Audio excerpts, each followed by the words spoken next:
What up, bitches and whores? Today I present to you Flesh. I got sent a tablet. Gaomon sent this to me. I'm sure they'll be super pleased with that intro. I'm doing a draw with me. I tried so hard to get a proper setup to record me using this tablet, but this is the best I can do. This alone is like a feat of engineering on my part to get my phone to stay still, held upright by hopes, dreams, and a pencil holder. So I'll do my silly little review during the first 5 minutes, and then the rest of the video will just be a real-time recording of me drawing my two current fixations, Hawks and Skinwalker Ditto. By the way, if anyone's actually here for a review, hilarious. I didn't sign anything and I can say whatever I want, but these pre-reviews are always a little biased, or people feel some obligation to be nice because otherwise the emails get kind of awkward. So I try my best to be honest, but at most it should just be like a starting point for your research into this tablet and brand, and not the definitive reason you buy anything. So that's my warning. If you don't listen, not my fault. I've been biting my nails over getting a pen display for a few months, wondering if I'd be more efficient with a proper setup because, I don't know, monkey see, monkey do. But even the budget tablets are kind of not in my budget. Nothing's in my budget, I'm a miser. So thanks to Gaomon for sending this to me for free to review. It's their pd1561 version 2, their newest and shiniest, and it is a wide donkey of a tablet, 15.6 inches, big boy. Now, I'm exclusively an iPad user, so whether my opinions are specific to this brand or just pen displays in general, I have no other point of reference. You simply have to take what I say at face value. I also feel like iPad and pen display users are just two different markets with plenty of overlap, but like you still have two distinct audiences. So I'm a little biased. I'm not going to show you the setup because frankly it was a disaster. Physically, I mean, installing the driver and getting the tablet to work was fine. I didn't have to calibrate or make any pen pressure adjustments, but you can. The power adapter is so short though, I shifted my chair and the cord rips itself out of the plug. So not great as a lap tablet, not impossible as you can see, but it'll take some work. Probably better off as a desk setup if you have the extension cords. I didn't, so my desk was wire spaghetti. Speaking of the adapter, you can tell I've been in the iPad ecosphere for too long because not once did it cross my mind that I need ports. Standard ports and an HDMI port, neither of which a MacBook Air has. And I didn't mention it to the person who sent it to me because I didn't even consider that it was a problem. So my bad.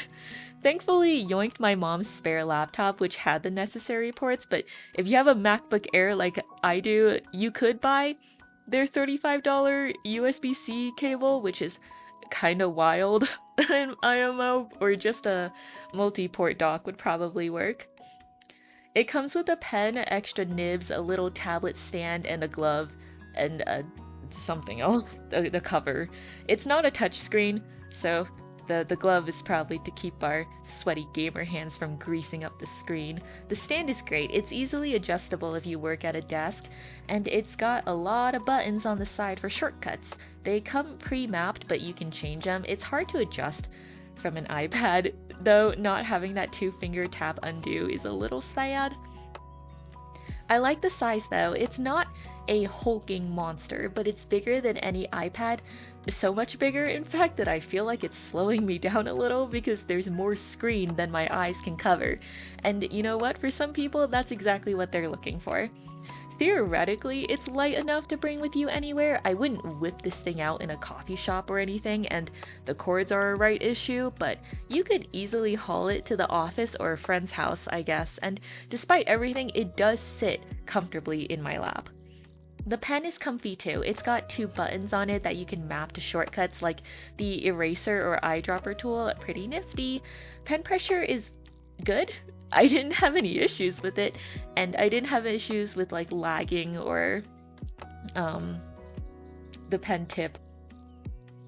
It also works fine no matter the angle I hold the pen at. Size-wise, I feel like it's a bit too chunky on the nib end compared to how slim the Apple Pencil is. I almost feel like I can't see where the nib is touching the screen. But here's the thing, like looking at other pens from like other tablet brands, they all kind of look similar to this. So I guess this is just standard. I got used to it eventually, and I like how it feels. I think I still prefer the Apple Pencil on this front though, but it's nice to not have to charge it.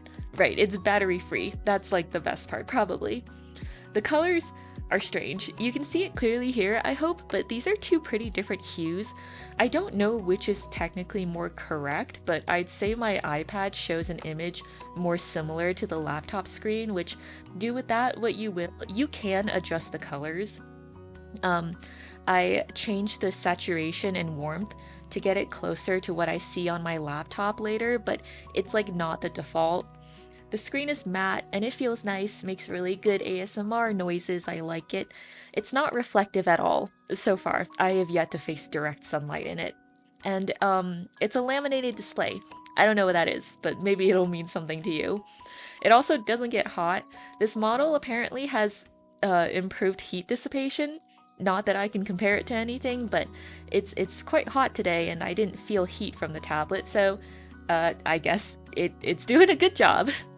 Other than that, it functions, does its job. I wouldn't want it to do anything more. I don't know, to me it's kind of just a second monitor, what can I say? For someone who's never used these tablets before, it felt nice to draw with. I hated it a little at first because it felt so different from my iPad, but it's grown on me. I needed my adjustment period. As for whether I recommend it or not, I'm gonna be wishy-washy and say it depends. In terms of setup and use, I do think it's very beginner friendly. And if someone has like set their mind on getting a pen display, it's worth looking into. The cords sure are something, but if you have a proper desk setup, it might not be a huge deal. It's also not strictly necessary to plug it into a power source. I had it only plugged into my laptop. And it worked for my drawing sessions. I don't know what the limit is on that, but it's not really suited for the on-the-go type of drawing sessions hanging upside down from my bed that I usually like to do, so it's not going to replace my iPad. Again, different customer bases. That said, it's marketed as a very affordable price, which is $300, which, can I take a moment?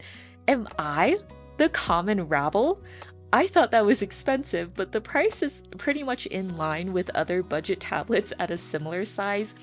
And like, don't get me wrong, it's certainly cheaper than an iPad, but it's also not a standalone unit.